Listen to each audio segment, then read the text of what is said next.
resolve it, didn't look good down 10, not a lot good was happening, and found a way to pull this out. Well, you know, I think, Rick, the thing that really impressed me tonight about this team, and I think what ends up happening is we tend to, in a game like this, focus on that point to the end, down 10, and okay, then what happens? It's a 40-minute game. Okay, the way we defended in the first 10 minutes is the best we've defended since I've been here. All right, so we get up 15-3. This is a very good team, a phenomenally well-coached team. You know they're going to come back. They cranked it up defensively. They made it hard for us. They mixed in a little bit of zone. We adjusted, you know, then the second half starts. We score 3 right away to get back to even. They hit some shots to go up 10, but we out-rebound them. We commit 1 turnover in the second half. We didn't panic when we got down 10. We whittled away at it. There was plenty of time. And then we made the plays we had to make down the stretch, and we rebounded out of the zone, which oftentimes when you're running flare screen action and spreading the floor, that's problematic. But I thought Aaron and Zach in particular, and then our guards got in there, and then Marble and Matt really made some plays, and I thought Cartwright was excellent. How would you just describe the playmaking you had down the stretch there from Marble with the two buckets he had and then the assist to Matt? Well, you know, it's interesting. They were switching, so we ran one action to try to create the switch, and then Marble just took it down and dunked it. They got a little separated, and then when we got to stop, you know, we're thinking, okay, are they going to foul? Are they going to let it play out? I think there was a 6 or 7 second differential. Yep. So they let it play out, and then, you know, Deb just went and made a play. At that point in time, you got to go make a play. They were scrambling. We're in the double bonus. You know, it's going to have to be a pretty good foul to get a call there, but you've got to put your head down and go. And, you know, what a great play he made. Great finish by Matt. And then defensively, we did what we had to do. Talk about the spark he got from Mel off the bench. Well, I thought he was terrific in both halves. You know, his energy level was really good. We needed an athlete in this game. This is a very athletic team. They're bigger than we are. We needed the length of Mel and his athletic power. And he gave it to us in a big way. Julian Welch seemed to just be a killer. Every time you guys would get close, up until the last couple of minutes, he'd hit a 3. You know, he's really a good player. I mean, he did the same thing up there. You know, we had a 7-point lead. He kept hitting shots. He's sacrificing himself as to play the point guard for that team and doing a great job of it. But in his zone, he's a great catch and shoot 3-point shooter. A couple of times we would like to have been a little bit closer to him. We marked him. And we were there, but we weren't far enough because he's just going to catch it and fire. And unfortunately, we had enough left. Eric May back situation. Yeah, his back's bothering him. He couldn't go yesterday. He went Monday, and he couldn't go yesterday. And he just said he didn't think he could get anything done. So, you know, I appreciate his honesty. A lot of guys would have suited up and tried to go, and I would have put him in there because he's always played well against these guys, but he didn't feel like he could go. So. We'll give him some rest. What does that tell you about your team after Sunday's game, where you obviously were happy with the defense, to see them dig down after 2 days of practice and at least come out and play with a lot more intensity? Well, you know, they're a group that has great character. You know, they want to do what we're asking them to do. They want to be successful. They make mistakes sometimes, and I get on them, and everybody sort of assumed that Monday was going to be this phenomenally intense screaming and yelling session. I mean, there was a little bit of that, but, it's a teaching opportunity, because it's not all toughness. It's not all a lack of concentration. At some level, it's got to be a technique, a fundamental, and that's on us. So we've got to go back, and we broke down every aspect of the defense, kind of like it was the first week of practice. 5 minutes here, 7 minutes there, 6 minutes here. Reteach it, make sure we're doing it right, and then force them to come with the intensity level that you need to be successful in this league. And, and that's what they did.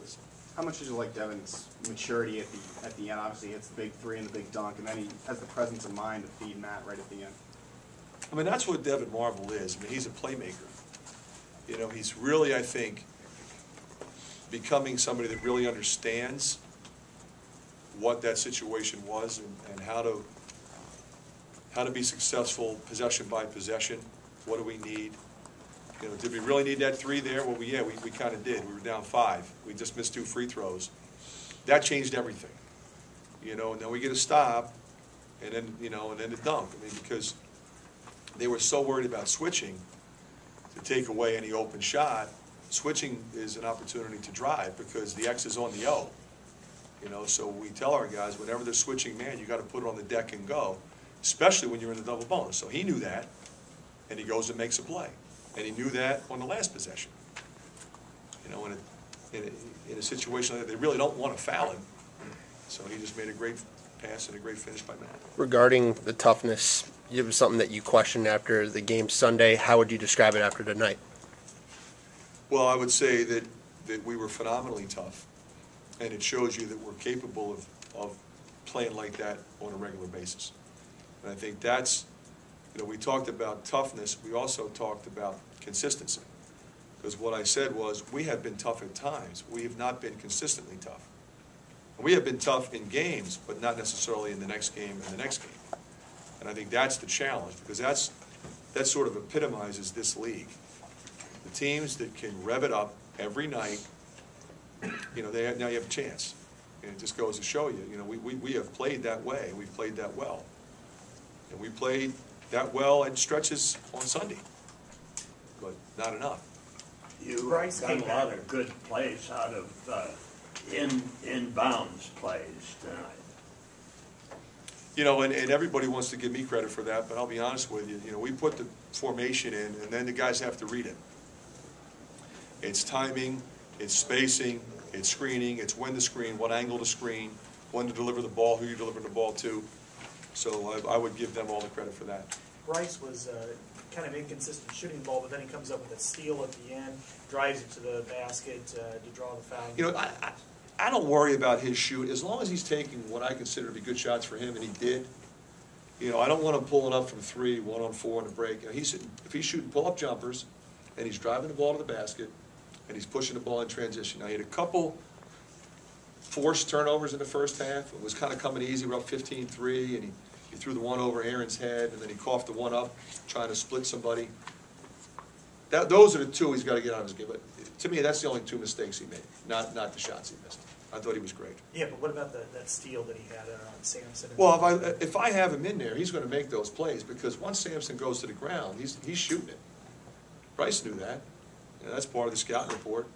We had an opportunity earlier where Marble missed it by this much, and then Bryce got it.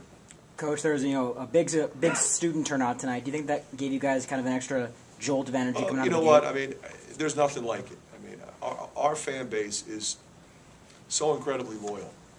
And, you know, now that the students are back, and when they fill up that side of the building, you know, when you think about it, I didn't play a lot of guys in the second half. You know, we had a little bit of a tired team, and that's the energy level that we got from them that really helped us win this game, no question. It seemed like Melson's energy started at the defense and on the boards. How do you get him to continue that through the other games? Well, I think you're right, because, you know, he seemed to get confidence offensively because he was making plays defensively. And a couple of times earlier in the year, he was playing pretty good defense, and he wasn't scoring, and everybody was down on him, including myself. Then I go back and watch the tape and say, well, he was pretty good. He just didn't get it in the basket. So we've just encouraged them to keep plugging away defensively, fight the post. You know, they got 2 7-footers. You got to fight the post, get those traffic rebounds. That'll get our break going. That'll get him going, and makes a big difference. So I think he's feeling really good about himself tonight. What kind of building block is this? Not only did you come back from 10 down in the second half, but you beat a really good team 2 times this season and got its best shot. Well, it's a big step for us, you know, to beat a team of this caliber twice. You know, a team that's that athletic and has been playing that well. And so now, for us, the challenge continues. You know, where do we go from here? Okay. Thank you.